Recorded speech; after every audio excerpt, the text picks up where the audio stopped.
Hey folks, Lindsey Olsen here, 24th Annual MotorCity Roundball Classic.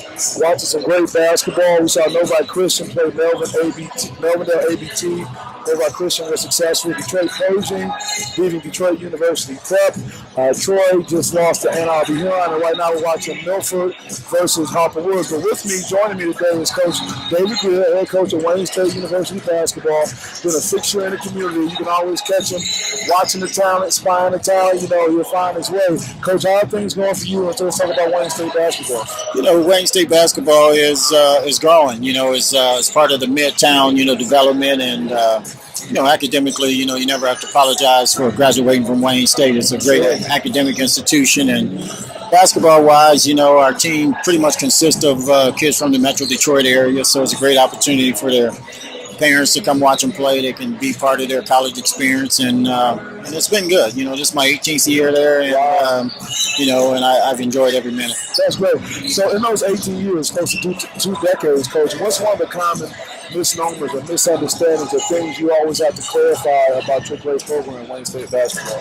Well, really the concept of Division II basketball being lesser than Division I. Obviously there's high major Division I, and then you got mid-level, and then you got a lower level Division I, and you find a lot of times when young men transfer down to Division II, they are pleasantly surprised at the caliber of competition. And a lot of the young men that they're competing against are guys that they played against in high school, and it's an opportunity to, I always say Division II, you get the better of both worlds. You get a good balance academically, and you get some quality basketball too. Sure. Coach, I noticed that throughout your comments, you keep stressing the academic part.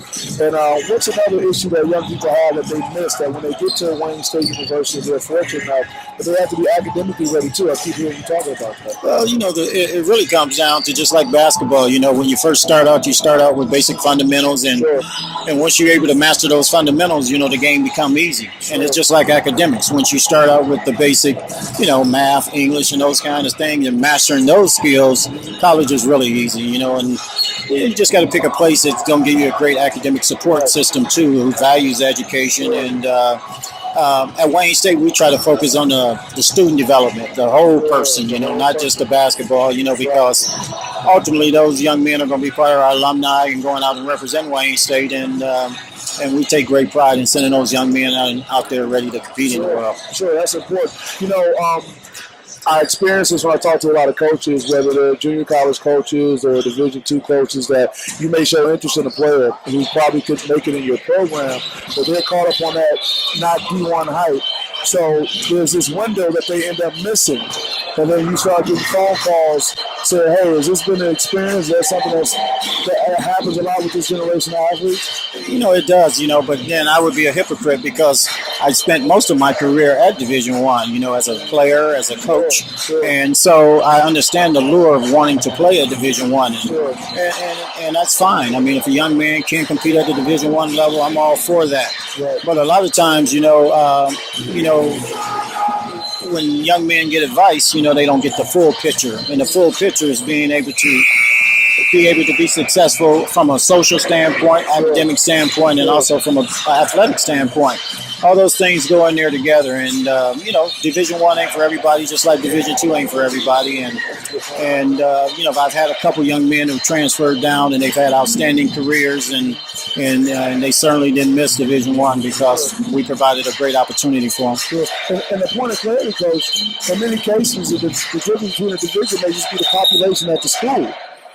Yeah, that's the case sometimes, but really, Wayne State is the largest Division II school in the country, so we're the third largest school in the state of Michigan. Wow. So what ends up happening is a lot of times it's just a matter of the commitment from the university and how much money they're willing to put in an athletic program. Sure. But at the end of the day, for basketball, it's easy because you need 5 really good players, Sure. From a football standpoint, you need to bring in a lot of people. Sure, that's a good point. And that's what keeps a lot of schools from going Division I is the football piece. But right, we have to do it across the board. No question. But the basketball is an easy transition because you get some young men who are able to compete, and you find that at a lot of smaller schools, and that can actually really, really play. Sure. Here with Coach David Grier, coach of Wayne State University. We're at the 24th Annual MotorCity Roundball Classic. Coach, what's something you can share to a young athlete coming along, whether they're coming to play at your great program or anywhere else? But what's something important that you see a lot of these young athletes just need to know as they prepare to take the next step? Well, I would tell them to, keep all their options open. I always find that the real informed young men are ones that take a look at, a Division II school. They may have a couple of those schools they're looking at. They may have a couple of Division I schools they're looking at.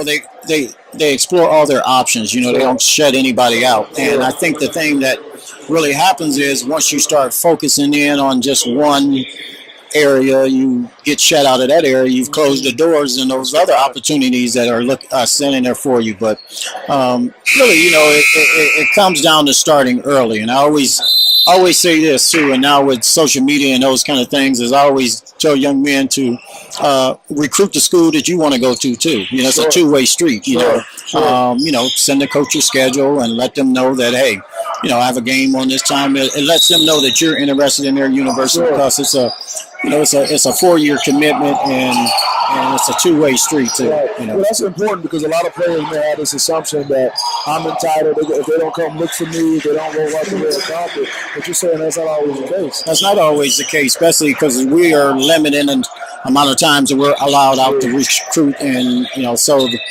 it's not like we're out there all the time. Right. A lot of times, like I said, some young men just fall through the cracks. And so if you find a school that you really like, let the coach know that you're interested in the school. And, like I said, recruiting is a two-way street. Sure. Now, all that advice you just shared was great advice for the players. What would be different about that advice as it relates to parents? That's a little different from the standpoint that, I always say as parents, you've had those young men for 18 years, 17, 16 years. Right. You know them better than anybody. Sure. The advice that I would give to parents is it's not the young man's decision. It's a family decision. So a lot of times, I talk to the parents, they will say, well, it's his decision. Sure. But, here's a young man that's 17, 18 years old, and his first major decision of his life, and you're trusting him to make it, and he's got to spend 4 years there. Right. So it's a family decision because he's going to need support. He's going to need a support system around him.